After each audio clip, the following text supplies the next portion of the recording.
6h40, Sud Radio, la vie en vrai, c'est un fleuron industriel français, un savoir-faire qui a failli disparaître. La dernière filature industrielle de laine à tricoter était menacée de fermeture. Elle a pu être sauvée grâce à la ténacité de ses salariés. Pour en parler, nous sommes donc avec le nouveau président de cette entreprise, l'entreprise Bergère de France, basée dans la Meuse, à Bar-le-Duc. Bonjour Jean-Michel Nicolas.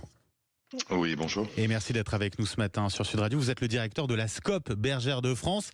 Vous êtes donc réunis en coopérative avec une cinquantaine de salariés pour sauver ce fleuron de l'industrie française. J'imagine que c'est une fierté pour vous d'avoir réussi un tel pari. Alors, au-delà d'être une fierté, effectivement, on est tous très contents de ce résultat que le greffier nous a notifié hier, juste hier. Oui, c'est tout récent. Ouais. C'est tout récent. Effectivement, on était au tribunal vendredi pour présenter notre projet et on a eu la notification hier soir. Voilà. Oui, et j'imagine accueilli avec beaucoup d'enthousiasme, forcément, parce qu'il y a eu des périodes compliquées pour vous. Alors, compliqué effectivement pour l'entreprise, depuis quelques années qui est en souffrance, après 2015 un redressement, et effectivement un gros soutien à nos clients depuis des années. Depuis des années, on est soutenu par les clients, les équipes en interne également qui croyaient en ce projet. Donc, l'idée tout simplement a été de réunir des hommes et des femmes autour d'une table, de parler d'un projet, d'être entouré aussi. D'être entouré par les collectivités locales, par le département, par la région aussi qui nous a soutenus. Et puis un projet sans financement aussi ne peut pas avancer. Les banques aussi qui ont cru en notre projet, malgré que cette entreprise traversait de nombreuses difficultés depuis des années.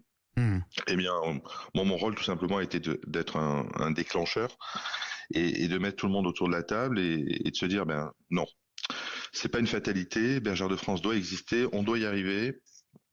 Et on doit se mobiliser pour réussir à ce que cette entreprise perdure et continue à distribuer ses beaux produits auprès de notre clientèle. Oui, c'est un sacré défi. C'est un secteur, la laine à tricoter, qui est encore porteur aujourd'hui en France. C'était effectivement, vous avez risqué la fermeture, quoi. Alors, il est d'autant plus porteur aujourd'hui, puisque aujourd'hui, on rentre dans ce qu'on appelle l'univers du DIY, excusez-moi pour le côté anglicisme, mais bon, le do it yourself, donc le fait main. Oui. Et puis, on voit arriver une grosse tendance chez les jeunes d'envie de personnaliser, de rendre, on va dire, accessible ce produit. Et donc, nous, on est ravis puisque le crochet, maintenant, se développe de plus en plus. Et donc, on est plutôt sur une tendance très positive en termes de progression. Ah oui, une tendance chez les jeunes. Et ça, c'est encourageant, c'est prometteur pour l'avenir. Vous avez décidé, pour sauver la fabrique, de vous réunir en SCOP, comme les salariés de Duralex. Pourquoi avoir fait ce choix de vous réunir en coopérative? C'est vrai que c'est quelque chose qu'on observe de plus en plus. Alors, pourquoi ce choix? Il est relativement simple. Je vous l'ai dit au départ initialement, c'était partager une idée, on le partage avec les équipes. Et puis on s'aperçoit que très rapidement, les équipes ont des idées, ont des envies, ne savent pas forcément toujours les structurer. Et moi, mon rôle a été juste un rôle de déclencheur pour pouvoir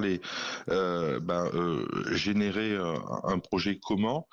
Et naturellement, effectivement, quand on écoute les médias, quand on écoute ce qui se passe sur le marché aujourd'hui, on se dit mais pourquoi pas aller voir une SCOP? Et puis j'ai saisi très rapidement Madame Maucourt, donc directrice régionale des SCOP du Grand Est, voilà, qui initialement s'est dit sacré dossier, mais allez, je crois en votre projet, j'ai envie d'y aller, j'ai envie de vous soutenir. Et voilà comment ça a démarré.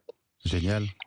Avec un patrimoine conservé, parce que c'est un patrimoine meusien, mais également plus largement français, et puis des emplois aussi qui ont été sauvés. Exactement, et des emplois volontaires. Et c'est toute l'idée de la SCOP, c'est à un moment donné de dire, voilà, on a ce projet, qui veut nous rejoindre et qui veut travailler sur ce projet.